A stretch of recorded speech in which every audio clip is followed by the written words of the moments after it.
ప్రభు మహాకృపమనందరినీ కుమరించబడిన దేవుడు తన కృపలో మనకు అనుగ్రహించిన ఈ శ్రేష్టమైన సహవాసాన్ని బట్టి అనే సన్నిధిని బట్టి ప్రభుత్వం స్థుతించబడుతున్నాయి. ప్రేమల తండ్రి మీకు వందనాలు. మధ్యాహ్న సమయంలో చిన్న మందిగా చేయడం స్థుతించినప్పుడు మీరు అనుగ్రహించిన ఈ అవకాశం బట్టి స్తోత్రాలు. ఎంతైనా మీరు నమ్మదగిన దేవుడు. మేము అనేకమైన విషయాలు నమ్మదగిన వారు అయినప్పటికీ కూడా మీరు నమ్మదగిన వాడు. మీ స్వభావం విరుద్ధంగా మీరు ఏమి చేయలేదు. మా పట్ల మీ వెనకలను చూపిస్తున్నారు, మా పట్ల మీ దయ చూపిస్తున్నారు, మా పట్ల మీ కృపను చూపిస్తున్నారు, మా పట్ల మీ వాస్తవికతను చూపిస్తున్నారు. వాగ్దానములను నెరవేర్చినట్టు ప్రభావ మాకు ఇంకను ఆ పట్ల ఓరిమికి నిలబడవై నిరీక్షిస్తూ మాకు మీరు చూస్తున్న దేవుడు నిజమెల్లా మాకు చేతులు చాపించిన దేవాన్ని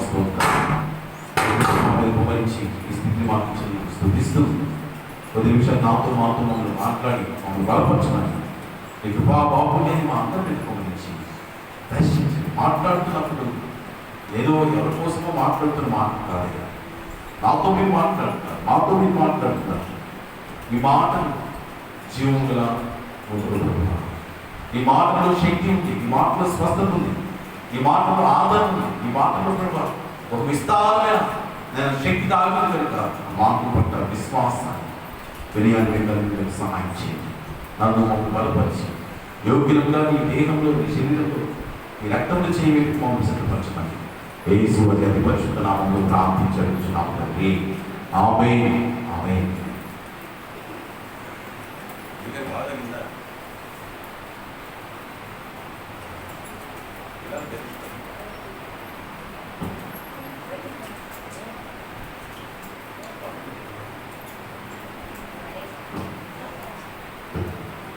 ప్రభు మహిమకలుగును గాక. దేవుని వాక్యం చదువుతున్నాం. మత్తయి రాసిన సువార్త 12వ అధ్యాయం. మత్తయి రాసిన సువార్త 12వ అధ్యాయం 9వ వచనం చదువుతున్నాం. మత్తయి రాసిన సువార్త 10వ అధ్యాయం 9వ వచనం. నేను చదువుతాను, సమయం నుంచి కలిసి వచ్చింది. అందరూ కూడా జాగ్రత్తగా ఆలోచించాలి. ప్రభుత్వం ఆలోచిస్తున్నాను. మత్తయి రాసిన సువార్త 12వ అధ్యాయం 9వ వచనం. ఆ కాలంలో శిష్యులు యేసులోకి వచ్చి పరలోక రాజ్యంలో ఎవరు గొప్పవాడని అడగగా ఆయన చిన్నపిల్లలు తన ఎదుటి పిలిచి వారి మధ్య నిలబెట్టి తనలో మీరు మాట్లాడి చిన్నపిల్లలు వంటి వారైతేనే కానీ పరలోక రాజ్యం ప్రవేశించాలని మీతో నిశ్చయంగా చెప్పుచున్నాను. కాగా ఈ చిన్నపిల్లవనే తను తాను తగ్గించుకున్న వాడెవడో వాడే పరలోక రాజ్యంలో గొప్పవాడు. మరియు ఇలాంటి ఒక బిడ్డను నా పేరుగా చేర్చుకునేవాడు నన్ను చేర్చుకోండు. నా ఎంత విశ్వాసం నుంచి ఈ చిన్నవారిని ఒకరిని అభ్యంతరపరచువాడు వాడు మెడకు పెద్ద తెగురాయి కట్టబడిన వాడే మిక్కిలి లోతైన సముద్రంలో ముంచివేయబడిన మనకి వేరు. అభ్యంతరం వలన లోకములకు శ్రమ. అభ్యంతరం నాకు తక్కువ, కానీ ఎవరి వలన అభ్యంతరంలో వచ్చిన ఆ మనిషికి శ్రమ. కాగా నీ చెయ్యేను నీ పారమైను నేను అభ్యంతరపరిచినలా దానికి కలిగి ఎదుటి పారమైను. రెండు చేతులను రెండు పారలు కలిగి ఇటాకులో ప్రవేశపెట్టి పెట్టి ఇంటివాడుగాను అగహీనుడుగాను జీవులు ప్రవేశించిన నీకు లేదు. నీ కన్ను నేను అభ్యంతరపరిచినలా దాన్ని పెరిగి నీ అద్దరికి పారమైను. రెండు కన్నులు కలిగి అగ్నిగల నరకంలో ప్రవేశపెట్టి పెట్టి ఒక కన్ను కలిగి జీవంలో ప్రవేశించిన నీకు మేలు. దేవునికి స్తోత్రం చెప్పండి ఒకసారి. ఎందుకు వెళ్తూ ఒకదాని పోటీ పడి ఎవరు గొప్ప ఎవరు గొప్ప ఎవరు గొప్ప. మొదట చిటికి వేయాలి. హలో కన్ను పైకెత్తండి. సంతోషంగా దేవునికి స్తోత్రం చెప్పండి ఒకసారి. ఇంకొంచెం పెద్దగా, ఇంకొంచెం పెద్దగా. చాలా మంది పని చేసుకోవడానికి ఊపిరి ప్రార్థించాలని కదా. చాలా మంది గ్యాస్లో పని చేసుకున్నాం. బాగా ప్రార్థనకి ఏమైంది? పనికి లేని రోగం ప్రార్థన వస్తుంది. దేవుని చిత్రమైన రోగం మాయిదా రోగాలు. మాయిదా రోగం తెలుసా మీకు? అప్పుడు కాబట్టి కొన్నిటికి మాత్రం వచ్చింది, కొన్నిటికి కాదు. దేవుడు మాత్రమే ఏది ప్రాముఖ్యమో దాన్ని విడిచిపెడుతున్నారు, దాని గురించి చెప్పబడుతున్నారు. మొదట బొట్టుకు వెళ్ళదంట, మీ అందరికంటే నేను చాలా బలంగా ఉన్నాను, లావుకున్నాను కాబట్టి మీ అందరికంటే నేను గొప్ప అని చెప్పి బొట్టుకు వెళ్ళాను. ఈ చూపు వేలు కలిపి తీసుకొని ఎవరికైనా వాకింగ్ వెళ్ళాలి ఏం చేస్తాను చెప్పండి? ఎలా ఇస్తాం వాకింగ్? జాగ్రత్త అని చెప్పాను. ఇతరులు శాసించే అధికారం, ఇతరులకు వాకింగ్ ఇచ్చే అధికారం నాకు ఉంది కాబట్టి నేను గొప్ప అని చెప్పాను. తర్వాత ఈ మధ్యవేళ కలిగి చేసుకొని మీ అందరికంటే చాలా అడుగుతున్నాను నేను కాబట్టి మీ అందరికంటే నేను గొప్ప. తర్వాత ఈ దీన్నేమంటారు చెప్పండి? అందరూ బాగా తెలుసు. దీన్నేమంటారు చెప్తున్నారు సహోదరులు? దీన్నేమంటారు? ఉంగరపు పేరేది ఉంగరపు పేరు అవునా? కాబట్టి ఈ భూలోకంలో మనుషులందరూ అత్యంత ఎక్కువగా ప్రేమించి తాపత్రయపడి నా కోసమే అన్నట్టుగా, నా కోసమే ఇది లేకపోతే కోసిపోయినట్టు దేవుడు జీవితం అంతా అన్నట్టుగా చాలా మంది ప్రయాసపడుతుంటారు. నా వేదిక వచ్చి చెప్పండి, మనుషులందరూ అత్యంత ఎక్కువగా ప్రేమించి, ప్రత్యేకంగా స్త్రీలను వారు ఎక్కువగా ప్రేమించి ఈ బంగారం నా వేలుకు వస్తుంది కాబట్టి ఎందుకంటే నేనే గొప్ప.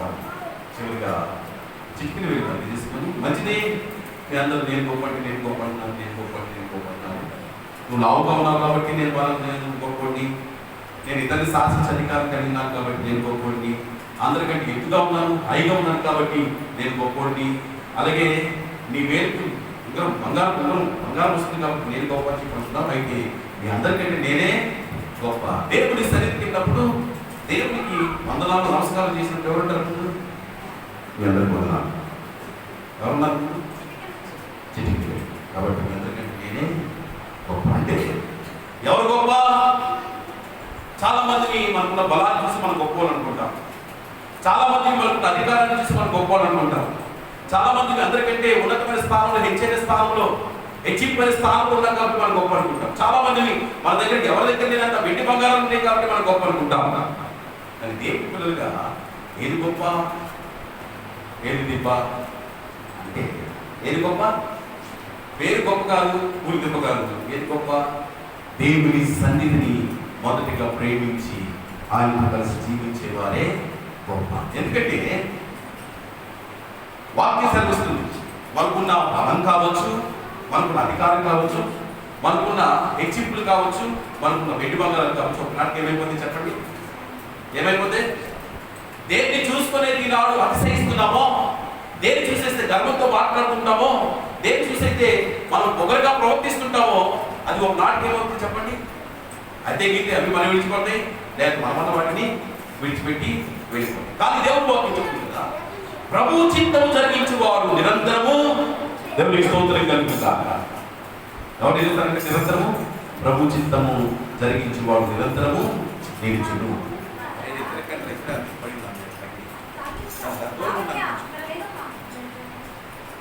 ప్రభు మహిమ కలుగుతారు. కాబట్టి సహజంగా మనుషులుగా మనం ఏం కోరుకుంటాం చెప్పండి? ఏం కోరుకుంటాం? హెచ్చింపులు మనం కోరుకుంటాం, హెచ్చింపులు మనము కోరుకుంటాం. ప్రజలు మన గురించి మాట్లాడాలి, మన గురించి చర్చించుకోవాలి, మనం చేస్తున్న పని గుర్తించాలి, మనం పొగడాలి, మనల్ని ఏం చేయాలి చెప్పండి? సన్మానించాలని ఆశ. ఇది ప్రతి నాకు కూడా చూపులు మనుషులుగా మనకున్న పని ఏంటంటే మనం చేస్తున్న పనిని మనం గుర్తించాలి, దాన్ని గ్రహించాలి, దాని గురించి మాట్లాడుకోవాలి. దాని గురించి నువ్వు లేకపోతే, నువ్వు చేయకపోతే, ఒకవేళ నువ్వే కనుక లేకపోతే ఏం జరిగింది చెప్పండి? అసలు ఈ పని జరిగేది కావాలని చెప్పి ప్రతి ఒక్కరు కోరుకుంటే మీ మాట నువ్వు లేకపోతే జరిగేది కాదు, నువ్వు లేకపోతే జరిగేది కాదు. కానీ దయచేసి మీరు గమనించుకుంటారా, దేవుడి పిల్లలుగా దేవుడు వాక్యం మనం చెప్తుంది. శిష్యులు కూడా ఆలోచన వచ్చిందండి, ఎవరు గొప్ప ఆలోచించినప్పుడు అది ఏం చేశారు చెప్పండి? ఎవరు గొప్ప అని చెప్పాను? ఒక చిన్న పిల్లవాడిని తీసుకొని మీరు మార్పులోని చిన్న బిడ్డల వంటి వారు కాకపోతే పరలోక రాజ్యంలో మీరు గొప్పవారు కాలేదు. అసలు ప్రవేశించడమే గొప్పవారు తర్వాత సంగతి, గొప్పతనం తర్వాత సంగతి అంట. ప్రవేశించడం చెప్పండి, అసలు ప్రవేశించడమే కష్టమంట. ఎప్పుడు ఎలా మారకపోతే, చిన్న బిడ్డలుగా మనం మారకపోతే, చిన్న బిడ్డల వంటి మనస్తత్వాన్ని మనం కలిగి ఉండకపోతే, చిన్న బిడ్డల వంటి ప్రవర్తన నియమాలను మనం కలిగి ఉండకపోతే, ఆ వ్యక్తిత్వాన్ని మనం కలిగి ఉంటే పరలోక రాజ్యం గొప్పవారికి పిలవటం పక్కన పెట్టేసి అసలు పరలోక రాజ్యం చేరడమే అసాధ్యమని. ఈరోజు ప్రభు మనతో మాట్లాడుతున్న మాట ఏంటంటే, దయచేసి గమనించండి. దేవుని పిల్లలుగా కొన్ని వారాల నుంచి ఎవరు నిజంగా దేవుని పిల్లలు, దేవుని పిల్లలకి ఎలా ఉంటారు, వారు ఏ విధంగా లక్షణాలు కలిగి ఉంటారో మనం మాట్లాడుకుంటున్నాం. అయితే ఏం చెప్పారు చెప్పండి? పోయేవారు గుర్తుందా?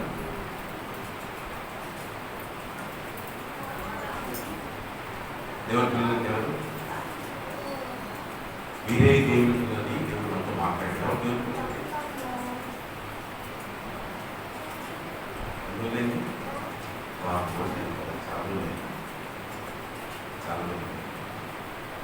దేవుని పిల్లలకి ఎవరు? మీ శత్రువులను ప్రేమించండి, ప్రేమించండి, అప్పుడు మీ ఫలము గొప్ప, అప్పుడు మీ ఫలము గొప్ప, అప్పుడు మీరు సర్వోన్నత దేవుని పిల్లలు. తర్వాత ఎవరు చెప్పండి? దేవుని పిల్లలు ఎవరు? సమాధానపరచు వారు అన్నింటినీ వారు దేవుని కుమారుడు అన్నారు. సమాధానం పరచాలి. సమాధానాన్ని వ్యక్తి మనము వెలుగుని సృష్టించే వాళ్ళు కాక, మనస్పర్ధలు కలిగించే వాళ్ళు కాక, మనందరూ కూడా ఏమన్నా చెప్పండి? సమాధానం కలిగించడానికి అవసరమైతే త్యాగం అయిపోవాలి, సమాధానం పని జరిగించాలని చెప్పి ప్రభు మనతో మాట్లాడారు. ఈ దినం ప్రభు మనతో మాట్లాడుతూ దేవుని పిల్లలైన వాళ్ళు ఎలా ఉంటారు అంటే, వాళ్ళు చిన్న బిడ్డల వలె వ్యవహరిస్తారు. ఎవరి వలె? చిన్న బిడ్డల వలె వ్యవహరిస్తారు. చెప్పండి, చిన్న బిడ్డలకు లక్షణాలు ఏంటి? చిన్న బిడ్డలకు లక్షణాలు దయాకి వస్తున్నారు. ఒక చేయి దగ్గరికి మా మీద పడింది, పాలు బయటికి తీసుకో తప్పేసాడు, దయా చేశాడు. వాడు ఏడుచుకుని బయటికి వెళ్ళిపోయాడా? ఏం చేసేవాడు? మళ్ళా ఏం చేసి చెప్పేవాడు? మళ్ళా లోపలికి వచ్చి మళ్ళీ వచ్చి చిన్నపిల్లల మనస్తత్వం జరగదు. వాడు ఏం మర్చిపోయాడు? ఇప్పుడు కొట్టిన డబ్బా మర్చిపోయి మళ్ళా వచ్చి చిన్నపిల్లల మనస్తత్వం అది, చిన్నపిల్లల వ్యక్తిత్వం అది. కానీ చాలాసార్లు మనము ఏం చేస్తుంటాం చెప్పండి? అన్న మాటలు, కొట్టిన దెబ్బను, చేసిన కష్టాన్ని ఏం చేస్తాం చెప్పండి? మనము మనసులో దాచుకుంటున్నాం.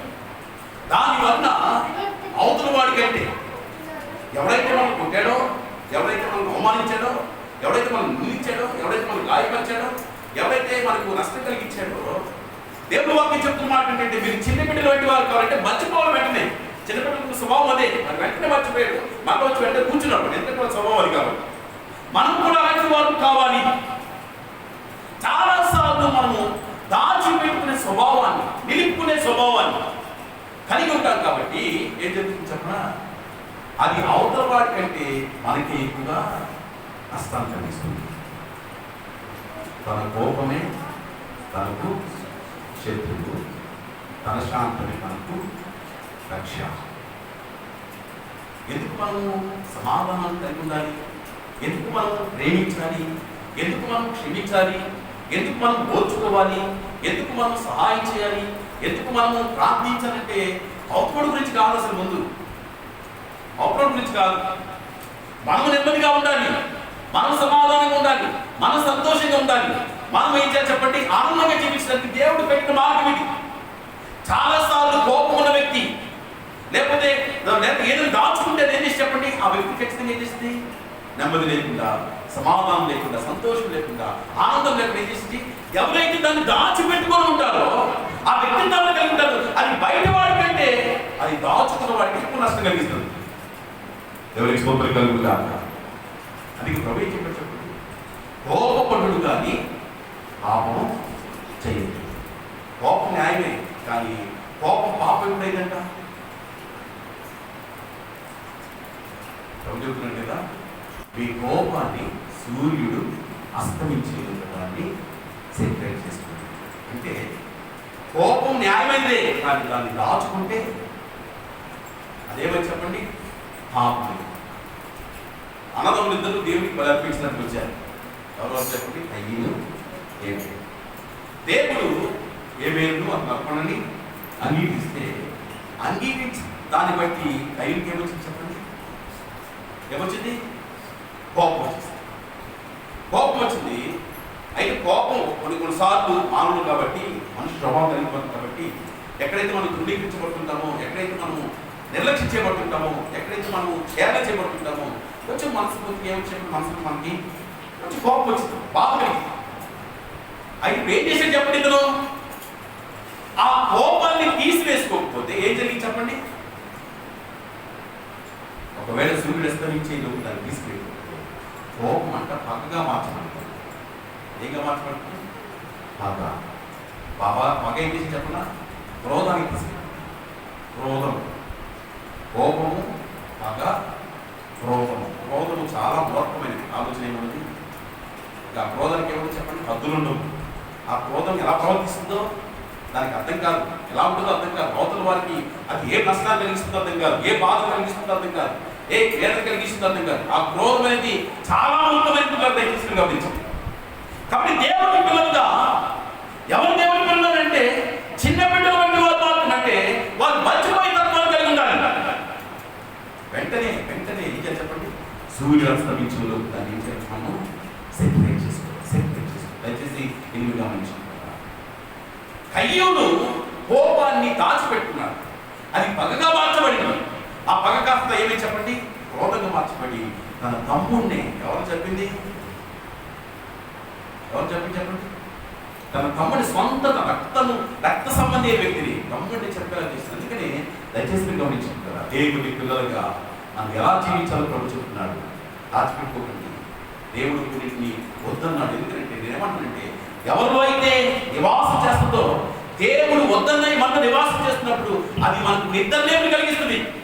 సంతోషంగా ఉండలేము, ఆనందంగా ఉండలేము, ప్రశాంతంగా జీవించలేము. ఎందుకంటే అది నిన్ను గాయపరుస్తుంది. నేను మళ్ళా చెప్తున్నాను, అది ఎదుటి వాడి మీద కంటే నీ మీద ఎక్కువ ప్రభావం కనిపిస్తుంది. నీకే ఎక్కువ నష్టం కలిగిస్తుంది, నీకే బాధ ఎక్కువగా కలిగిస్తుంది. అందుకని మనం ఎందుకు సహించాలి, ఎందుకు ప్రేమించాలి, ఎందుకు ఓర్చుకోవాలి, ఎందుకు సమాధానకరంగా ఉండాలి, ఎందుకు నెమ్మదిగా ఉండాలంటే అది బయట వాడి కంటే మనకి ఎక్కువగా మేము జీవిస్తున్నాం. నీకు ప్రశాంతంగా, సంతోషంగా, నెమ్మదిగా జీవించడానికి నీవు ఎప్పుడు కూడా ఈ మనస్తత్వాన్ని కలిగి ఉండాలని చెప్పి ప్రభు వాక్యం చెప్తున్నారు. దయచేసి గమనించండి. ఇక్కడ చదివిన భాగం మీకు జ్ఞాపకం తీసుకున్నాం. సారీ, దేవుడి పిల్లలుగా మనం ఎలా ఉండాలని చెప్పండి?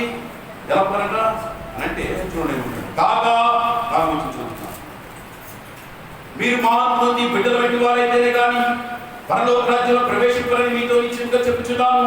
కాగా ఈ బిడ్డల వలె తను తగ్గించుకున్న వాడెవడో వాడే పరలోక రాజ్యంలో గొప్పవాడు. ఎవడు? బిడ్డల వలె తను తగ్గించుకున్న వాడెవడో వాడే పరలోక రాజ్యంలో గొప్పవాడు. మరియు ఈనాటి యొక్క బిడ్డను నా పేరుట చేర్చుకున్నవాడు నన్ను చేర్చుకును. నా యందు విశ్వాసం ఉంచి ఇచ్చిన వారిలో ఒకరిని అభ్యంతరపరచువాడెవడో వాడు మెడకు పెద్ద తిరగటి రాయి కట్టబడినవాడే మిక్కిలి లోతైన సముద్రంలో ముంచివేయబడుట మనకు మేలు. అభ్యంతరముల వలన లోకమునకు శ్రమ. అంటే ఏం చెప్పండి? దేవుని పిల్లలకు మనం ఎలా ఉండాలి?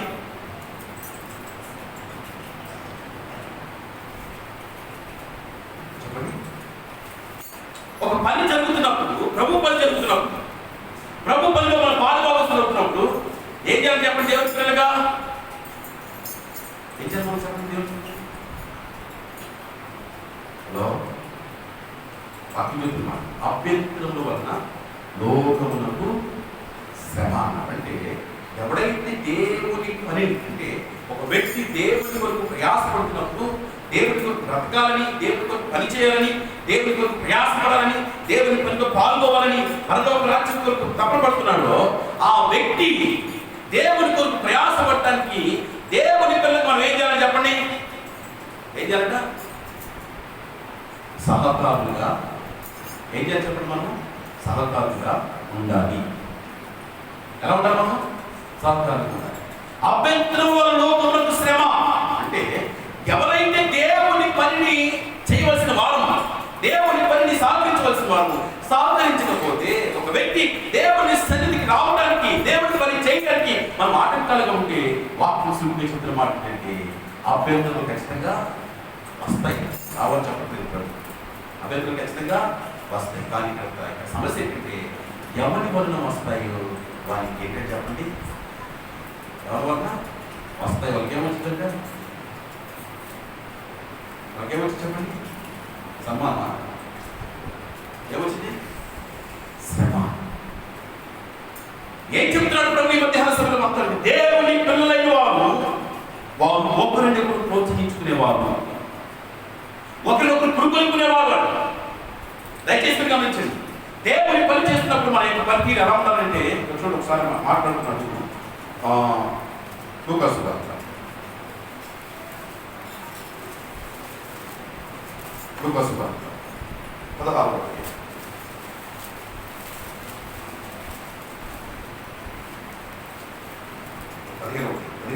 చూడండి. 3వ అందుకు ఆయన వారితో మీలో ఎవరికైనా 100 గొర్రెలు కలిగి ఉండగా వాటిలో తప్పిపోయినగా అతను 99 గొర్రెలు విడిచిపెట్టి తప్పిపోయిన దొరికినది వారికి దొరుకు వరకు దాన్ని వెతకగలగా అది దొరికినప్పుడు సంతోషంతో దానిని తన భుజముల మీద వేసుకుని ఇంటికి వచ్చి తన స్నేహితులను పొరుగు వారిని పిలిచి వీరు నాతో కూడా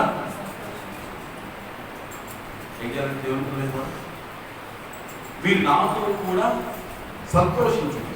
ఎందుకు? తప్పిపోయిన నాకు దొరికినదని నాతో చెప్పాడు కదా. తర్వాత ఏ స్త్రీకి ఎంత 10 వెండి నాలుగుగా వాటిలో 4 పోగొట్టుకుంటే ఆమె దీపం వెలిగించి ఇల్లు ఊడ్చి అది దొరికిపోవడానికి జాగ్రత్తగా అది దొరికినప్పుడు తన చలికత్తలను పొరుగు వారిని పిలిచి మీరు నాతో కూడా ఏం చేయాలి చెప్పండి? సంతోషించండి. తర్వాత చూడండి, ఇదే 31 వచ్చింది. అందుకు కుమారుడా, నీవు నాతో కూడా ఉన్నావు, నావన్నీ నీవి, మనం సంతోషపడి ఆనందించుట యుక్తమే. ఈ నీ తమ్ముడు చనిపోయి తిరిగి బ్రతికెను, తప్పిపోయి తిరిగి దొరికెను. ఇక్కడ ఏమన్నా చెప్పండి ఒకసారి. ఎవరి సంతోషం వారి కాదు, ఎవరి పని వారికి కాదు, ఎవరి జీవితం వారికి కాదు. ఇక్కడ వైపు చెప్పినట్టే మనందరం కలిసి సంతోషించాలి, మనందరం కలిసి పనిచేయాలి, మనందరం కలిసి ఏ కారణం ఏ మనసు ఉండాలనేది దేవుడి యొక్క ఉద్దేశం. దయచేసి పిల్లల దేవుని పిల్లలైన వాళ్ళు ఏం చేస్తారంటే రోమపత్రిక 18 చూపిస్తారు. రోమపత్రిక 1వ అధ్యాయం 1వ అధ్యాయం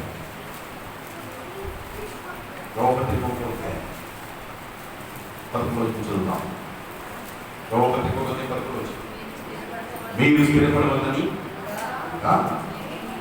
మీకు నాకు కలిగిన విశ్వాసం చేత, అనగా ఒకరి విశ్వాసం చేత ఒకరు ఎలా ఉండాలంటే మనము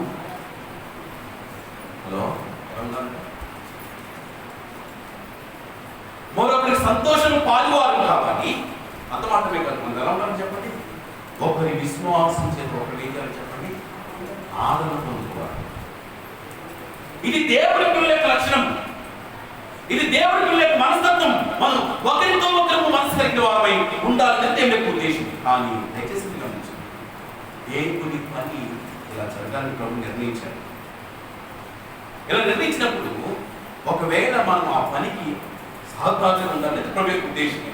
వాక్యం చెప్పండి, మనం కలిసి సంతోషించాలి, రెండు కలిసి ఒకరితో ఒకరు ఏం చెప్పండి, ఒకరి విశ్వాసం చెప్పకూడదు, ఆదరణ పొందాలి. ఇది ప్రభు యొక్క ఉద్దేశం. కానీ వాక్యం ఏం చెప్తుందా మనం చదివించడం ఒకసారి. మత్తయి సువార్త 18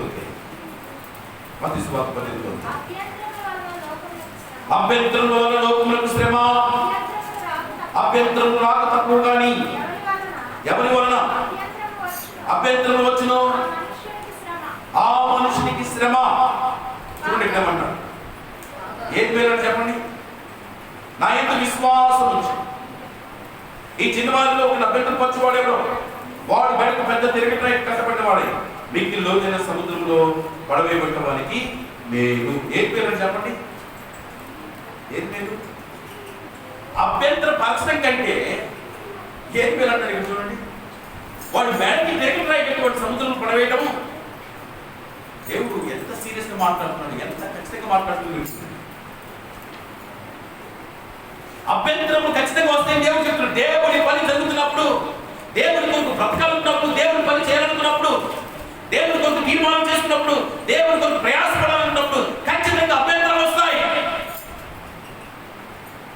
వాక్యం చేస్తున్నప్పుడు ఎవరి వలన వస్తుందో జాగ్రత్త సుమా. వారి వలన ఏం చెప్పండి, వాళ్ళు కలిసి ఉండడం అంటే తీసుకెళ్ళి ఎక్కడ పడేయమంటారు చెప్పండి, సముద్రంలో. అందుకే దయచేసి పిల్లలు ఒకవేళ తెలుసుకోండి ఏమంటారు, ఏమంటారు ఎరుదోచు కాగా నీ చెయ్యను నీ పాపమైనను నీకు అభ్యంతరపరిచినట్లా దాని నరికి నీ ఎదురుని పారవేయము. రెండు చేతులను రెండు కాళ్ళను కలిగి నిత్యాత్మలో ప్రవేశపడటం కంటే గుడ్డివాడుగాను అంగహీనుడుగాను జీవంలో ప్రవేశించిన నీకు వేరు. ఏమంటాడు ఇక్కడ? ఏది వేరు? ఏది వేరు చెప్పండి? గుడ్డివాడుగాను అని ఏమంటాడు? సరే, అభ్యంతర పరిచేవారు ఎక్కడికి వెళ్తారని చెప్పినట్టు సీరియస్గా మాట్లాడుతున్నారు. శ్రమ అంటే ఏదో తాత్కాలిక శ్రమ కాదు, కాసేపు దానిలో కూర్చిపోయేది కాదు, మంటలో కూర్చిపోయేది కాదు, తాత్కాలిక శ్రమ కాదు, నిత్యమైన శ్రమ. అది భూలోకంలో రేపు చచ్చిపోయిన తర్వాత మనం నాకులో కూడా ఏం చేసి చెప్పండి, దేవుని పనిని ఆటంకపరిచినప్పుడు, దేవుని పనిని మనము నిర్వహించేస్తున్నప్పుడు, దేవుని పనిని మనము ఏం చేయాలి చెప్పండి, చెడిపోతే దాని గురించి ఆలోచన చేయకుండా మనం ఏదో విధంగా కొనసాగాలని ప్రయత్నం చేస్తున్నప్పుడు దయచేసి గమనించుకుంటారా? మనకి ఎంత నష్టం దాని ఒకసారి ఆలోచించి, దేవుని పిల్లలైన వారందరూ కూడా చిన్న బిడ్డల మనసుకుంటున్నది సమస్తాన్ని మర్చిపోయేగా చెప్పండి, ఒకరిలో ప్రోత్సహించుకునేవారు, ఒకరొకరు ప్రోత్సహించు. ఎందుకంటే అభ్యంతరాల వలన ఖచ్చితంగా శ్రమ ఉంది. అది ఏమిటి వస్తుంది మనకు తెలియదు, కానీ దేవుడు వాక్యం ఎప్పుడు ఏమంటారు? ఒకవేళ మన జీవితంలో ఒకవేళ మన కంటు వల్ల అభ్యంతరపరిస్తే, మన చెయ్యి వల్ల అభ్యంతరపరిస్తే, మన కాలు వల్ల అభ్యంతరపరిస్తే ఏం చేయమని చెప్పండి? సాధ్యమైతే లేకుండానే రక్షణ. ఎందుకంటే మొత్తం శరీరం అంతా అవయవాలు కలిగి నరకంలో పడటం కంటే అవయవాలు లేకుండా పరలోకంలో ప్రవేశించడం లేదు. మధ్యాహ్నం సభ్యులు మనతో మాట్లాడుతున్నారా? దాని పని చేయడానికి దేవుడు దీవిస్తాను, ఆ పని చేయండి, నేను మీ పని చేస్తాను. మనము దేవుని పని కొరకు దేవుని స్వార్థను ప్రకటించుకుంటే, నేను మళ్ళా చెప్తున్నాను, సంఘము వెలపటి వాడు లోపలికి రావడానికి మార్గదర్శకంగా ఉండాలి. వెలపటి వాడు లోపలికి రావడానికి మార్గదర్శకంగా ఉండాలి. అర్థమవుతుందా? ఎవరైతే లోపల ఉన్నామో ఈ లోపల ప్రతి ఒక్కరు కూడా మనం దేవుని శక్తిని అనుభవిస్తూ లోకంలో లేనటువంటి ఆనందాన్ని, లోకంలో అనుభవించిన సంతోషాన్ని, లోకంలో వ్యక్తులు మరి కనపరిచినంత ఆ సహనాన్ని, వ్యక్తిత్వాన్ని మనం కనపరిచి అనేక మంది మాదిరిగా ప్రభు కోరుకున్నాడు. మన జీవితాలను చూసి, సంఘంగా మనందరూ బ్రతుకులను చూసేట వెలపటి వాడు లోపలికి రావాలి. ఇది ప్రభు యొక్క ఉద్దేశం, వెలపటి వాడు లోపలికి రావాలి. అయితే దయచేసి గమనించండి, వెలపటి వాడు లోపలికి రావడానికి ఒకవేళ మందు ఏమైనా అభ్యంతరాలు అది మనం మంచి దేవుని పరిశీలిస్తున్నప్పుడు, లేకపోతే దేవుని బ్రతుకున్నప్పుడు అభ్యంతరాలు వచ్చినప్పుడు, ఆటంకాలు వచ్చినప్పుడు మనం ఏం చేయాలి? ఆగిపోవాలా? దేవుడితో బ్రతకాలని తీర్మానిస్తున్నప్పుడు వచ్చిన ఆటంకాలు ఆగిపోవాలా? మీరు చూడ ఒక మాట అన్నాడు, అపోస్తుల కార్యగ్రంథం 4వ అధ్యాయం, అపోస్తుల కార్యగ్రంథం 4వ అధ్యాయం, అపోస్తుల కార్యగ్రంథం 4వ బాగా మనం చూసినప్పుడు పేతురు, యోహాను శిష్యులు యేసుక్రీస్తు పేరుతో సువార్తను ప్రకటిస్తున్నప్పుడు అప్పుడు మతాధికారులు, పెద్దలు, శాస్త్రులందరూ కూడా ఏం చేశారంటే వారిని బంధించి వాళ్ళతో మాట్లాడుతున్న మాట ఏంటంటే, ఈ నామం పేరు మీరు ఎప్పటికైనా చేయకూడదు, ఈ పని అసలు మీరు చేయకూడదు, ఇలా మీరు కోటాలు కట్టకూడదు, ఇలా మీరు ప్రార్థన చేయకూడదు, ఇలాగ సువార్త ప్రకటించకూడదు అని చెప్పి వారు బెదిరించినప్పుడు ఏం జరిగింది చెప్పండి? వాళ్ళు అక్కడ మాటలు నడుచుకోండి. 18వ అప్పుడు వారిని గురించి మీరు యేసు నామమును బట్టి ఎంత మాత్రమును మాట్లాడకూడదు, బోధింపకూడదని వారికి ఆజ్ఞాపించింది. మీరు చూడండి ఏమన్నాడు? ఎంత మాత్రము మాట్లాడకూడదు, బోధింపకూడదని వారికి హెచ్చరించారు. అయితే పేతురు, యోహాను ఏం చేస్తారు చూడండి. అందుకు పేతురును యోహాను వారిని చూచి, దేవుని మాట వినుట కంటే మీ మాట వినుట దేవుని దృష్టికి న్యాయమా? మీరే చెప్పుడి, మేము కన్నవాటిని విన్నవాటిని చెప్పక ఇంటలేమని వారికి ఉత్తరమిచ్చింది. దేవుని పిల్లలు మనం ఏం చేయాలి? ఆటంకాలు వచ్చినప్పుడు ఏం చేయాలి చెప్పండి? బెదిరింపులు వచ్చినప్పుడు ఏం చేయాలి? బెదిరింపులు వచ్చినప్పుడు ఏం చేయాలి చెప్పండి? ఆటంకాలు వచ్చినప్పుడు ఏం చేయాలి చెప్పండి? దేవుని పిల్లలు మనం లొంగిపోకూడదు. దేవుడికి బ్రతకాలనుకున్నప్పుడు, దేవుడికి పని చేయాలనుకున్నప్పుడు, దేవుడి కొరకు మనం జీవించాలనుకున్నప్పుడు, ఏదైనా సరే ఆటంకాలు వచ్చినప్పుడు ఆటంకాలకి మనము లొంగిపోకుండా వాక్యం చెప్తున్నట్టుంటే మనము దేవుని మాటని, ఎవరి మాట చెప్పండి? దేవుని మాట. మీ మాట వినటంటే దేవుని మాట వినటంటే మీ మాట వింటే దేవుని దృష్టికి న్యాయమా? ఏది న్యాయము? ఏది న్యాయం చెప్పండి? చూడండి, ఏది మేలు చెప్తున్నాడు, ఏది న్యాయమో చెప్తున్నాడు ఇక్కడ. దేవుని పిల్లారా, ఆటంకపరుస్తున్నా నీ కన్నును కలిగి నువ్వు జీవితాన్ని కొనసాగించిన కంటే, ఆటంకపరుస్తున్న నీ కాలును నువ్వు జీవితాన్ని కొనసాగించిన కంటే, ఆటంకపరుస్తున్న నీ యొక్క దేహాన్ని నువ్వు చెయ్యి ఒకరిని ఆటంకపరుస్తుంటే దాంతో కొనసాగించిన కంటే అది లేకుండా నువ్వు జీవించడం మంచిది, మేలు అంటున్నాడు. అలా ఇక్కడ ఏమంటాడు? ఏది న్యాయము? మనుషుల మాట వింటే న్యాయమా? దేవుడి మాట వింటే న్యాయమా? ఏది న్యాయం చెప్పండి? ఏది న్యాయం మనకి ఇప్పుడు? హలో, ఏది న్యాయం? మనుషుల మాట వింటే న్యాయమా? దేవుడి మాట వింటే న్యాయమా? ఏది న్యాయం? దేవుడి మాట వింట న్యాయం. ఎందుకంటే మనము పరలోకమున్న దేవుని చేత మన జీవితాలను ఆశీర్వాదం పొందాలనుకున్నప్పుడు ఖచ్చితంగా మనుషుల పద్ధతులు పెడతాడు, మనుషుల మాటలు పెడతాడు.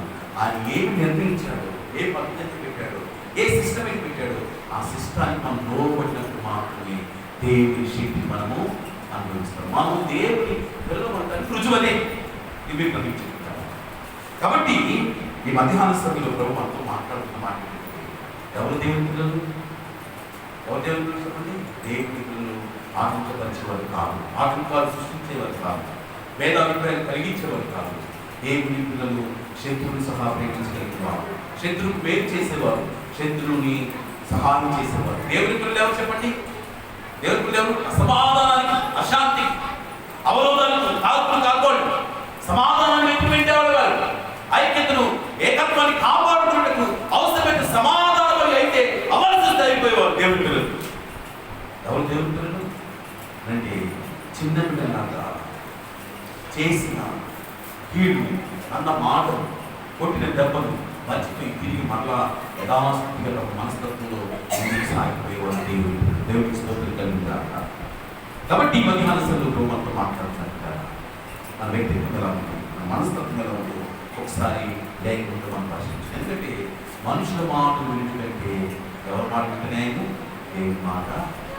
ఏది న్యాయమో దాన్ని మనం చేయాలి, ఏది ధర్మమో దాన్ని మనం జరిగించాలి, ఏది దేవుని దృష్టికి యోగ్యమైనదో అది మనం జరిగించాలి. మనుషుల దృష్టి కాదు. ఒక 10 మంది కలిసి 2 2 10 అంటే 2 2 10 2 10 2 10 కదా? హలో, 2 10 2 10 కదా? ఏమనాలి? 2 రోజులు ఎంత? 4 10 ఎలా ఒప్పుకుంటా నువ్వు? ఏది న్యాయము దాన్ని ఒప్పుకుంటే దేవుని పిల్లలకి ఎవరిని సంతోషపెట్టని వారు భక్తి చేయాలి. చూడండి ఏమంటాడు గల్లి పత్రిక 1వ అధ్యాయం, పౌలు గారికి సందేశం రాసిన పత్రిక 1వ అధ్యాయం. చూడండి పౌలు గారు ఏమంటాడు? మనం భక్తి చేయాల్సింది, భక్తులు మనం అనుసరించాల్సింది, సంతోషపెట్టాల్సింది ఎవరినప్పుడు చెప్తున్నాడు సార్. 10వ చదువుదామా? 1వ అధ్యాయం 10వ. ఇప్పుడు నేను మనుషుల దయ సంపాదించుకోవచ్చున్నానా? దేవుని దయ సంపాదించుకోవచ్చున్నానా? నేను మనుషులు సంతోషపెట్టుకోవచ్చున్నానా? నేను ఇప్పటికీ మనుషులు సంతోషపెట్టుకోవడం అయితే క్రీస్తు దాసులను కాకపోయేదను. ఏమర్థమైంది మీకు? ఎవరినైతే మనం ప్రార్థనలాడాలి, ఎవరిని సంతోషపెట్టడానికి, ఎవరిని ఆనందపరచడానికి మనం తాపత్రయపడాలంటే, ఒకవేళ ఒక వ్యక్తి మనుషులను సంతోషపరచడానికి, మనుషులను దైవం వెంపడాడితే సూటిగా స్పష్టంగా చెప్తున్న మాట ఏంటంటే వారు దేవుని పిల్లలు కారు. నేను దేవుని దైవం సంపాదించుకోబోతున్నానా లేదా మనుషుల దైవం వెంపడాడుతున్నానా? నేను దేవుని సంతోషపరచుకోబోతున్నానా లేకపోతే మనుషులను సంతోషపెట్టడానికి భక్తి చేస్తున్నానా? ఒకవేళ నేను మనుషులను సంతోషపెట్టడానికి భక్తి చేస్తే నా భక్తి వ్యర్థమే. దానిలో ప్రయోజనం ఏంటి? ఏది న్యాయమో అది మనం ముందు ఉంచబడుతుంటారా? కాబట్టి దేవుడి పిల్లలమైన మనం ఏం చేయాలి చెప్పండి? అభ్యంతరాలుగా ఉండకూడదు, ఎవరికి ఆటంకాలుగా ఉండకూడదు. మన జీవితంలో కూడా, మన దేహంలో కూడా ఒకవేళ ప్రభు కొరకు బ్రతకడానికి ఏదైతే ఆటంకపరుస్తుందో, అది మన కన్ను కావచ్చు, మన నోరు కావచ్చు, లేకపోతే మన చెవులు కావచ్చు, మన మాట కావచ్చు, మన నాలుగు కావచ్చు, మన చెయ్యి కావచ్చు, మన కాళ్ళు కావచ్చు, ఏదైతే దేవుని శక్తిని నువ్వు అనుభవించడానికి, దేవుని కొరకు బ్రతకడానికి, దేవుని కొరకు పనిచేయడానికి ఏదైతే ఆటంకపరుస్తుందో దాన్ని తీసివేసుకోవడం మంచిది. ఉంచుకుంటే నష్టం ఎవరు చెప్పండి? నేను ఉంచుకుంటే నాకు ఎవరు ఉంచుకుంటే అది ఆటంకాలు ఉంచుకుంటే, ఆటంకాలతో మనం కొనసాగితే, దయచేసి మీరు గమనించుకుంటారా, అది ఎవరి ద్వారా ఆటంకం వస్తుందో, ఎవరి ద్వారా ఆటంకపరచబడుతున్నామో వారికి శ్రమ. ఎవరికి శ్రమ? అభ్యంతరములు రాకపోవు, కానీ అది ఎవరి వల్ల వస్తుందో వారికి ఏమన్నా చెప్పండి? శ్రమ. అందుకే ఏమన్నాడు చెప్పండి? ఏమన్నాడు? మేము ఏది మేము చెప్పండి? ఒంటి కనుకలో దేవుడి రాజ్యంలో ప్రవేశించలేదు, ఒంటి కాలుతో దేవుడి రాజ్యంలో ప్రవేశించలేదు, ఒంటి చేతితో దేవుడి రాజ్యంలో ప్రవేశించలేదు. అది ఏమన్నా చెప్పండి? దాన్ని అరిపేసుకోవడం కాదు. కొన్నిసార్లు కొన్నింటిని మనం తగ్గించుకోవడం వల్ల ఏం జరిగింది చెప్పండి? ఏం జరిగింది? కొన్నిసార్లు కొన్ని చేయాలి తీర్మానించినప్పుడు కొన్నిసార్లు మనకు అవమానాలు ఎదురవుతాయి, హేళనలు ఎదురవుతుంటాయి, సుట్టిపోటి మాటలు ఎదురవుతుంటాయి, ఎడ్డలు ఎదురవుతుంటాయి, రకరకాల మాటలు మనం వింటుంటాం. దేవుడి కొరకు తీర్మానించినప్పుడు, బ్రతకాలనుకున్నప్పుడు, దేవుడి కొరకు బ్రతకాలనుకున్నప్పుడు ఖచ్చితంగా ఆటంకాలు వస్తాయి. దేవుడు వాక్యం చెప్తుంది ఖచ్చితంగా. ఆటంకాలు రావని చెప్పట్లేదు. దేవుడి కొరకు బ్రతకాలనుకున్నప్పుడు మనకు ఖచ్చితంగా ఆటంకాలు వస్తాయి. ఆటంకాలు వస్తాయని పని ప్రారంభించుకున్నాను. అభ్యంతరాలు రాక తప్పవు, ఖచ్చితంగా వస్తాయి. కానీ అది ఎవరి వల్ల వస్తుందో వారికి ఖచ్చితంగా ఏమో చెప్పండి? శ్రమ. అయితే పని చేస్తున్నప్పుడు మనం ఎవరి మాట వినాలి? నేను మీ మాట వింటే దేవుని మాట వింటా, దేవుని మాట వింటే మీ మాట వింటా న్యాయమా? ఏది న్యాయము? మనుషుల మాట వింటే దేవుని మాట వింటా. ఎందుకంటే మన సమస్తానికి ఆధారం ఆయన. అది నాటవచ్చు, నీళ్లు పోయవచ్చు, దాన్ని వృద్ధి కలిగించేవాడు ఆయనే. మన ప్రయాసం దీవించేవాడు, మన కష్టార్జితాన్ని ఆశీర్వదించేవాడు ఎవరు చెప్పండి? దేవుడే. మనకు జీవం ఇచ్చిన వారు ఎవరు? దేవుడే. మనకు ఆరోగ్య ప్రదాత ఎవరు? దేవుడే. మన కష్టార్జితాన్ని దీవించేది ఎవరు? దేవుడే. మనల్ని సంతోషపరిచేది ఎవరు? దేవుడు. సమస్తానికి ఆధారం దేవుడే. కాబట్టి ఆ దేవుని మాట వింట న్యాయము. దేవునికి స్తోత్రం కలుగుగా. ఎవరి మాట వింట న్యాయం? నేను మన చరిత్రలో మనుషుల మాట కంటే దేవుని మాట విని ఎంత కష్టమైన, ఎంత ప్రయాసమైన, ఎంత వేదన, ఎంత శ్రమైన దాని గురించి నిలబడి ఎవరైతే పని చేస్తారో దేవుడు వారిని ఆశీర్వదించాడు. దేవునికి స్తోత్రం కలుగుగా. వారి జీవితాన్ని హెచ్చించాడు. పని చేస్తున్నప్పటికీ కష్టంగా అనిపించింది, కానీ అది కష్టమైనప్పటికీ కూడా ఇష్టంగా దాన్ని చేసి దేవుని కొరకు నిలబడినప్పుడు దేవుడు ఎంత గొప్పగా వారిని దీవించాడు కదా. దేవునికి స్తోత్రం కలుగుగా. మనందరూ తెలుసు కదా, యాజకుడి కుమార్తె కొనప్రాణం ఉన్నప్పుడు ఏసే దగ్గరికి వచ్చాడు. ఏమని? అయ్యా, నా కుమార్తె చావ సిద్ధమైంది, దయచేసి కొనప్రాణం కనుక నువ్వు లేచి నా ఇంటికి వచ్చిన కుమార్తెను స్వస్థపరచమన్నాడు. స్వస్థపరచమంటే ఈ లోపు ఆయన బయలుదేరుతున్న సమయంలో ఒక రక్తస్రావం కలిగిన స్త్రీ 12 ఏళ్లుగా రక్తస్రావంతో బాధపడుతున్న స్త్రీ వచ్చి ఆయన వస్త్రం ముట్టుకుని ఏం చేయబడింది? బాగు చేయబడింది, స్వస్థపరచబడింది. ఇప్పుడు ఆటంకం జరిగింది. ఈ లోపు ఈ సంభాషణ జరుగుతున్నసరికి అక్కడ ఏమైంది? ఆ కుమార్తె మన ప్రాణంతో ఉన్నప్పుడు వచ్చాడు. ఈ లోపు ఇక్కడ డిస్కషన్ జరుగుతుంది రక్తస్రావ రోగితో. ఎవరు నా మీరు ఉంటారు, నా ప్రభావం పైన ప్రభు మాట్లాడుతున్న సమయంలో ఆలస్యం అయిపోయింది. అక్కడ కుమార్తె చనిపోయింది. ఇప్పుడు దాసులు వచ్చాయా, నేను నీ బోధకుడిని ఇబ్బంది పెట్టదు, నీ కుమార్తె ఇప్పుడే చనిపోయింది, నీ కుమార్తె ఇప్పుడే చనిపోయింది అని చెప్పగానే అతడు నిరాబడి ప్రపంచంగా నీవు వారి మాటలను లక్ష్య పెట్టవద్దు. జీవితంలో గొప్ప కార్యాలు చూడాలనుకున్నప్పుడు మనుషుల పద్ధతులు కాదు, మనుషుల మాటలు కాదు, మనుషుల యోచనలు కాదు, మనుషుల అభిప్రాయాలు కాదు. దేవుడు ఏం చెప్తున్నాడు దాన్ని గట్టిగా పట్టుకోవాలి. దేవుడు చెప్తున్నాను గట్టిగా పట్టుకున్నప్పుడే దేవుడు మాట వింటాను. మనలో చాలా మంది మనం మనుషుల పద్ధతుల ప్రకారం, మనుషుల ఆలోచన ప్రకారం చేసి మనకేం దొరకట్లేదు అనుకుంటున్నాం. ఎప్పటికీ జరగదు. మన సొబ్బుతిని మనం ఆధారం చేసుకొని, మనుషుల అభిప్రాయాలను, మనుషుల యొక్క కఠినలను, పద్ధతులను ఆసరా చేసుకొని మనం ఏదో చేసి నాకు దేవుడు ఇస్తామనుకుంటే అది ఎప్పటికీ జరగదు. మనుషుల మాట దేవుని విశ్వాసం ఉంచి ప్రకారం ఆ వ్యక్తి మనుషుల మాట మర్చిపెట్ట దేవుని మాటను చెప్పకుండా ఇంటికి వెళ్తున్నా దయచేసి గమనించుకుంటారు. అద్భుతాన్ని చూశారా లేదా? హలో, అద్భుతాన్ని చూశారా లేదా? దయచేసి గమనించండి. దేవుని మాట వింటుంటే మీ మాట వింట, దేవుని మాట ప్రకారం మనం జీవిస్తేనే, దేవుని మాట ప్రకారం మనం చేస్తేనే, దేవుని మాట ప్రకారం మనం బ్రతికితేనే ఖచ్చితంగా అద్భుతాన్ని చూడగలం. నీ అనుకున్నట్టుగా నీ ఆలోచన ప్రకారం నీ కథన ప్రకారం చేసుకుని దేవుడు అంగీకరిస్తాడనుకుంటే నీ భ్రమ. సౌలు కూడా అలా అనుకున్నాడు. దేవుడు ఏం చెప్పాడు సౌలుకి? ఏమండి, దేవుడు ఏం చెప్పాడు? విద్యాలయానికి వెళ్ళినప్పుడు ఏం చెప్పాడు? సమస్తాన్ని కూడా శక్తిమైంది కాబట్టి దాన్ని సమస్తానికి తల్లితో పాటు పిల్లల్ని సమస్తాన్ని కూడా నాశనం చేయమన్నాడు. కానీ ఏం చేశాడు సౌలు? కలిసిన వాటిని, ప్రొబిలి వాటిని, శ్రేష్టమైన వాటిని చప్పకుండా ఏం చేశాడు చెప్పండి? తీసుకొచ్చి ఏమనుకున్నాడు ఆయన? ఏమంటున్నాడు? ఓ, ఇవి తీసుకెళ్ళి నేను బదలిపిస్తే, ఇవి తీసుకెళ్ళి ఆరాధన చేస్తే దేవుడు ఏం చేస్తాడు? అంగీకరిస్తాడు. భ్రమ. నాడు చాలా మంది కూడా సౌలు వల్ల భ్రమలో జీవిస్తున్నాం. మన ఆలోచన ప్రకారం మనం చేస్తూ, మన పద్ధతుల ప్రకారం మనం చేస్తూ, మన నిర్ణయాల ప్రకారం మనం చేస్తూ, నేను దేవుని పని చేసేస్తున్నాను, దేవుని కొరకు బ్రతుకుతున్నాను, దేవుని కొరకు అధ్యయనం చేశాను, నాకేం దొరకట్లేదు, అంగీకరించబడలేదు పడుకుంటున్నాం.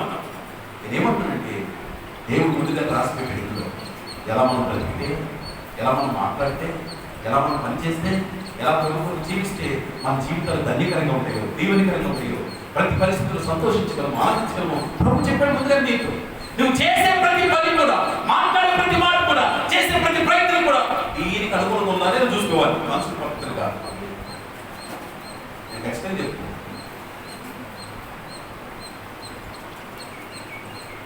నోవాహు అట్లు చేసి ఏం చేశాడు?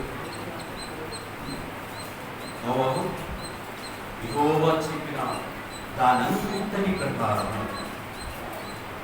గతమవుతుందా? అదనంగా వందనాలు. యెహోవా చెప్పిన దానంతటి, హలో, ఎక్కడ కిటికీ ఉండాలో, ఎక్కడ దర్వాజా ఉండాలో, ఎక్కడ ఏం పెట్టాలో, ఎలా చేయి ఎలా చేయని చెప్పి దేవుడు ద్వారా మరి ఓడం తయారు చేయాలి ముందుగానే దేవుడు చెప్పాడు. సొంత తెలివిదాన్ని ఉపయోగించాలి. మనలో చాలా మంది సొంత తెలివిదాన్ని ఉపయోగిస్తుంటాం. మనం ఉపయోగించి నాకు ఏం జరగట్లేదు అనుకుంటాం. ఏం జరిగింది నీకు? అక్కడ నాన్న ఇశ్రాయేల్ నోవహు తన కుటుంబాన్ని కూడా మిగతా ప్రజలతో నాశనం అవ్వకుండా తప్పించబడ్డానికి కారణం ఏంటంటే యెహోవా చెప్పిన దాని అంతటి ప్రకారం, అంటే ఏదైతే చెప్పాడో దాని ప్రకారమే, దాని సొంత ఆలోచన చేయలేదు, సొంత తెలివితేటలు ఉపయోగించలేదు, సొంత మాటలు మాట్లాడలేదు. నాకు అనిపిస్తుంది జీవితంలో ప్రభు కార్యాలను అనుభవించాలంటే చెప్పిన దాని ప్రకారం ఖచ్చితంగా చేయాలి. చేసినప్పుడే మనము దీవించబడాలి. సౌలులాగా మనం ఏదో అనుకొని ఊహించేసుకుని దేవుని తీసుకొచ్చి చేయడం వల్ల ఒరిగి దానికి వదిలి ఏమొచ్చి చెప్పినా శాపంతో తెచ్చుకుంటామా? బైబిల్లో మాట్లాడలేదు. నా జన్మ నా దగ్గరికి రాయటకు రాట్లా, నా దగ్గరికి ఏమి దగ్గర రావట్లా, నన్ను ఆరాధించాల్సిన ఆరాధించట్లా, నా పని చేయాల్సింది చేయట్లేదు. కాబట్టి వాళ్ళ జీవితాన్ని ఏమి మార్పు వాళ్ళు నా దగ్గర ఎలా రావాలో చెప్పాడు, ఎలా ఆరాధించాలో చెప్పాడు, ఎలా పరిచయాలు చెప్పాడు, ఎలా బ్రతకాలో చెప్పాడు, ఎలా మాట్లాడాలో చెప్పాడు, ఎలా జీవితాలు చెప్పాడు. దీని ప్రకారం చేసి కొంచెం కాదు, సగం కాదు, సగం కాదు, ఏం చేయాలి చెప్పండి? తనంతటి ప్రకారం చేసి నేను మళ్ళా చెప్తున్నాను. మనం ఎవరు మాట్లాడినాను ఆఖరికి నీ మాట్లాడినాను. ఒకరి ఎదుట సరైనదిగా కనబడు మార్గం కలుగు. ఆయన ముందుగా ఏం చేసిందని చెప్పండి? వర్ణములకు దాన్ని చాలా వరకు మన మనసు మాట్లాడుతున్న విధానం. నువ్వు ఆఖరికి నీ మనసు మాట, మనుషుల మాట కాదు, నీ మనసు మాట కూడా కాదు, నీ స్వబుద్ధిని ఆధారం చేసుకున్నాక నీ పూర్ణుడు నీ దేవుడిని యెహోవాయందు నమ్మకం ఉంచును. అప్పుడు ఆయన నీ ప్రోడు ఏం చేస్తాను చెప్పండి? ఎక్కడ కూడా స్వయం పనిచేయకూడదు, శరీరం పనిచేయకూడదు, మనుషుల అభిప్రాయాలు పనిచేయకూడదు, మనుషుల పద్ధతులు పనిచేయకూడదు. మనం అనుకున్న విధంగా కాదు, దేవుడు చెప్పినట్టుగా అభ్యర్థులను పరచకూడదు. అభ్యర్థులను పరచబడకండి. అది నీ దేహం కావచ్చు, నీ శరీరం కావచ్చు, నీ మనసు కావచ్చు, నీ చుట్టూ ప్రజలు కావచ్చు, ఎవరైనా సరే అభ్యర్థన పరుస్తున్నప్పటికీ కూడా వాక్యం చెప్తున్న మాట ఏంటంటే నీవు ఖచ్చితంగా దేవుడి మాటనే వినాలి. దేవుడు ఏం చెప్పాడు దానిని ఖచ్చితంగా చేయాలి. అలా చేసినప్పుడు ఖచ్చితంగా మన జీవితాలను ప్రభు ఆశీర్వదిస్తారు. ఆ విధంగా మన జీవితాలను ప్రభు హెచ్చిస్తారు. దేవుడి మాట ప్రకారమైన జీవితమే, దేవుడి మాట ప్రకారమైన బ్రతికే, దేవుడి మాట ప్రకారమైన వారి విధానాన్ని వారి జీవితాలకు ఆశీర్వాదం తీసుకొచ్చి తప్ప వారు అనుకున్న విధంగా మనసులు చెప్పిన విధంగా లేకపోతే వారు అనుకున్న ఎందుకున్న పద్ధతుల ప్రకారం చేసినప్పుడు వారు దానికి బదులు ఏం చేశారు చెప్పండి? శాపాన్ని పంపించారు. మీరు మళ్ళా చేసే ప్రతి పని ఎలా చేయాలి అంటే కొలసి పద్ధతి. మనం చేసే ప్రతి పని ఎలా చేయాలి అంటే చూడండి, కొలసి పద్ధతి. 3వ అధ్యాయం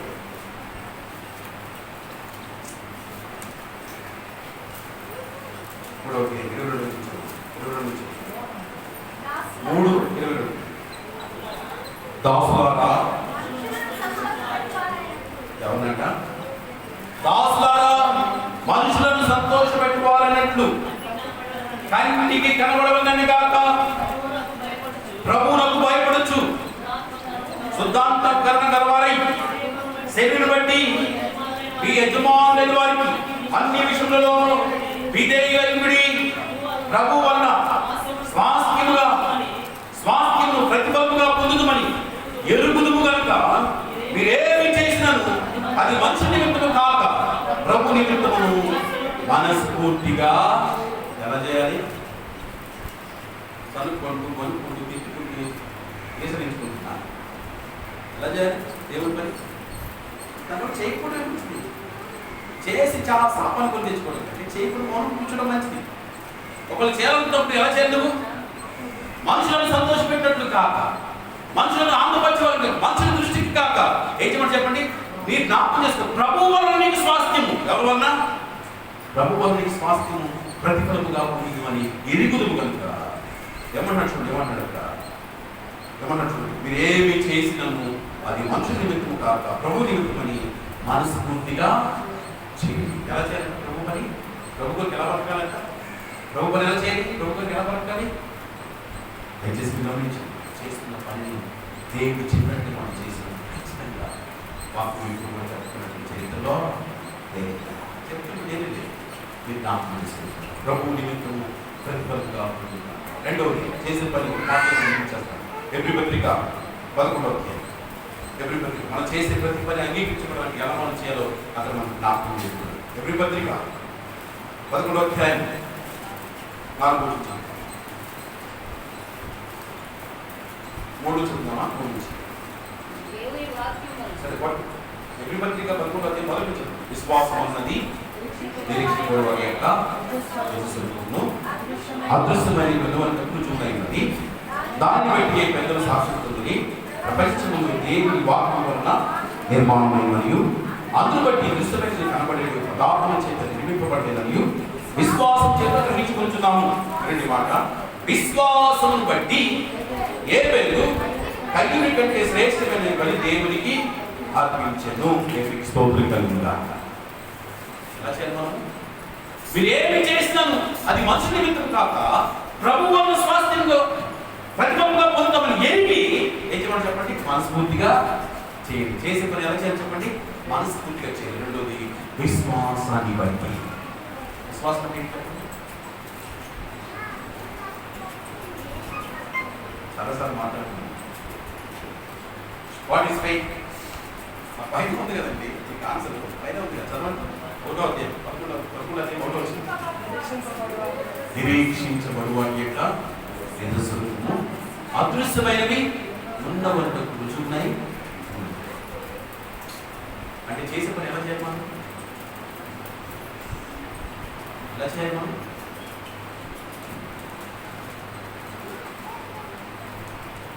లెక్కలు వేసుకొని చేసుకుంటుంది విశ్వాసం. అన్ని అనుకూలంగా అన్ని సంపూర్ణ తర్వాత చేసిందని దాన్ని విశ్వాసం కదా.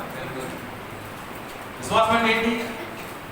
విశ్వాసం అదృష్టమైనది మనం ఏం చేయాలి చెప్పండి? పని చేసి మనం చేస్తున్న పని మనం ఎవరి కొరకు బ్రతుకుతున్నాం, ఎవరు పని చేయడానికి తీర్మానించుకున్నాం, ఎవరి కొరకు ప్రయాసపడడానికి తీర్మానించుకున్నాం. కాబట్టి దేవుని కొరకు, కాబట్టి దేవుని కొరకు చేసే ప్రతి పని కూడా ఎలా చేయమన్నాడు చెప్పండి? ఆయన విశ్వాసాన్ని బట్టి. అంటే వాస్తవానికి మన దగ్గర ఏం లేదు. ఏమి ఏమంటారు చెప్పండి? విశ్వాసంతో పనిని ప్రారంభించు. ఏం చేయాలి? విశ్వాసంతో పనిని ప్రారంభించు. అప్పుడు దేవుడు ఏదైతే లేదని మనం అనుకుంటామో దాన్ని ఖచ్చితంగా ఏం చేస్తే చెప్పండి? పని టయానికి సమకూర్చి పని భోగిస్తాడు. దేవుడికి స్తోత్రం కలుగుగాక. లెక్కలేసుకొని అన్ని సమకూర్చుకున్న తర్వాత దాన్ని విశ్వాసం అంటారు. దాన్ని విశ్వాసం అంటారు చెప్పండి. దాన్ని విశ్వాసం. కాబట్టి చేసే పనిని విశ్వాసాన్ని బట్టి మనము చేయాలి. గొప్ప కార్యాలు మనం చూడాలంటే ఖచ్చితంగా ఇవి మనం అప్లై చేయాలి. ప్రభు చెప్పిన మాట దేవుడి పిల్లలు ఎవరు అంటే సమస్తాన్ని ఇష్టపూర్వకంగా చేసేవారు, సమస్తాన్ని విశ్వాసం ద్వారా చేసేవారు. మాట్లాడిన విశ్వాసం అండి, వారు పనిచేసిన విశ్వాసం అండి. రెండోది ఏం చేస్తారు చెప్పండి? దేవుని పిల్లలు మనుషులను సంతోషపెట్టేవారుగా కాక, మనుషులు మాటలు లెక్క చేసేవారుగా కాక, ఏ పరిస్థితులు సరే, ఎంత కష్టం వచ్చినా, ఎంత బాధ వచ్చినా, ఎంత శ్రమ వచ్చినా దేవుని మాటలు మాత్రం వారు ఏం చేస్తారు చెప్పండి? దేవుని మాటలు మీ మాట మీద అభ్యంతరములు ఖచ్చితంగా వస్తాయి. దేవుని మనం చేస్తున్నప్పుడు, దేవుని కొరకు బ్రతకాలనుకున్నప్పుడు, దేవుని కొరకు నిలబడాలనుకున్నప్పుడు ఖచ్చితంగా వస్తాయి. జ్ఞాపకం చేసుకునే మాట రావాలనుకుంటున్నారా? హలో, నేను దేవుని పని చేయాలనుకున్నాను, ఆటంగా వస్తున్నాను. ఖచ్చితంగా వాక్యం చెప్తున్న మాట అది. ఎందుకంటే దుష్టుడు ఏదో విధంగా ఆ పని జరగకుండా ఆపడానికి కూడా ప్రయత్నం చేస్తూ ఉంటాడు. దేవుని కొరకు నువ్వు బ్రతకాన్ని తీర్మానించినప్పుడు ఆ బ్రతకకుండా ఉండడానికి ఏదో ఒక శోధన, ఏదో ఒక కష్టం, ఏదో ఒక బాధ మన జీవితంలో ప్రవేశపెడుతూ ఉంటాడు. అయినప్పుడు ఏం చేయాలి చెప్పండి? నేను మళ్ళా చెప్పండి, ఎవడు వాడుకుంటాడు? వాడు బయట కాదు, ఎవరు మన చుట్టూ మనుషులే వాడు వాడుకుంటుంటాడు. మన చుట్టూ మనుషులనే వాడుకొని ఆయన పని జరగటానికి, దాని కొరకు మన బ్రతకాలని తీర్మానించుకున్న జీవితానికి ఆటంకాలు వాడు అభ్యంతరపరుస్తాడు. వాడు వచ్చేసి గమనించింది మరి ఆ సమయంలో మాట్లాడుతున్నాడు. నిజంగా దేవుని పిల్లలు ఎలా మాట్లాడుతున్నప్పుడు చెప్పండి? చిన్న బిడ్డలు వంటి వారైతే అదో కార్యంలో ప్రవేశిస్తారు. చిన్న బిడ్డలు వంటి వారు ఆలోచన అంటారు. అలాంటి స్వభావంలోకి వెళ్ళండి, అలాంటి మనస్తత్వంలోకి వెళ్ళండి. మర్చిపోండి, దెబ్బలు మర్చిపోండి, అన్న మాటలు మర్చిపోండి, చేసిన నష్టాలు మర్చిపోండి, చేసిన గాయాన్ని మర్చిపోండి. తిరిగి మళ్ళా యథావిధిగా మీరు కొనసాగండి. చిన్న బిడ్డలు వంటి వారు కావాలి. దేవుని కోసం మనం తీర్మానించుకున్నప్పుడు మనుషులు సంతోషపెట్టుకోవాలి కాక ఆయనే సంతోషపెట్టాలి. మనుషులు బట్టి కాక దేవుని బట్టి మనం పని చేయాలి. ఇష్టపూర్వకంగా చేయాలి, మనస్ఫూర్తిగా మనం చేయాలి. అలాగే విశ్వాసంతో మనం పని చేయాలి. అభ్యంతరములు రాకపోవు అని ఎవరు వస్తుందో వారికి ఖచ్చితంగా ఏమన్నారు చెప్పండి? దేవుని వాక్యము ఎప్పటికీ తట్టుకోదు. నాకు కొంచెం ఆలస్యాలు జరుగుతాయి, ఆలస్యాలు జరిగింది. ఆలస్యంగా తొందరగా ఎక్కబడి ఖచ్చితంగా ఎవరైతే దేవుని పనిని ఆటంకపరచడానికి ప్రయత్నం చేస్తూ ఉంటామో ఖచ్చితంగా వారికి ఏ రూపం వచ్చింది కూడా చెప్పలేము. అది ఏ రూపం వచ్చింది కూడా చెప్పలేము. అది శ్రమ మాత్రం తగ్గి దేవుడి పని చెప్పండి. నాతో కూడా మీరు ఇది పట్టించండి, నాతో కూడా మీరు సంతోషించండి, నాతో కలిసి మీరు ఆనందించండి. ఏమంటే ఒకరి విశ్వాసం చేసినప్పుడు ఏం చేయాలి చెప్పమన్నాను? ఆదరణ ప్రోత్సహించుకోవాలి, ఒకరినొకరు ప్రోత్సహించుకోవాలి. ఒకరినొకరు ఒక బలహీన వచ్చినప్పుడు ఆ బలహీనని ఇంకా బలహీనపరచడం కాదు మనం చేయాల్సిన పని. ఏదో విధంగా ఆ బలహీన ఏం చేయాలి చెప్పండి? ప్రోత్సహించి చేపట్టి బయట తెప్పి వాడి బలవంతుడిగా తయారు చేయడం భక్తి జీవితం అంటే. సంఘం అంటే బలహీన కిందకి దిగబొట్టుగా చేయాల్సిన పని. పేరు నీటి మీద నడుచుకుంటూ వచ్చాడు. ఏం చేశాడు? నీటిని చూసి వినిగిపోవడం ప్రారంభించాడు. వేసే వదిలేసి వెళ్ళిపోయాడా? వదిలేసి వెళ్ళిపోయాడంటే ఏం చేశాడు ఆయన? చేయబడుతున్న పైకి అందులో మనం నడిపించుకుంటూ తలలోకి మనం చేయాల్సిన పని. బలహీన వాడిని చూసినప్పుడు మనకి దిగజార్చకుండా వారిని ప్రోత్సహించి గురికొలిపి తిరిగి మనతో పాటు మందిరాన్ని నడిపించుకుంటూ రావాలి. మందిరం అనే పడవలకు వారిని తీసుకురావాలి. దేవునికి స్తోత్రం కలుగుతా. కళ్ళు వచ్చినా ప్రార్థన చేసుకుంటాం. కళ్ళు వచ్చినా ప్రార్థన చేసుకుంటాం. మనం పదవి కానీ చేరుకోవాలి. ప్రార్థన ప్రార్థిస్తాం.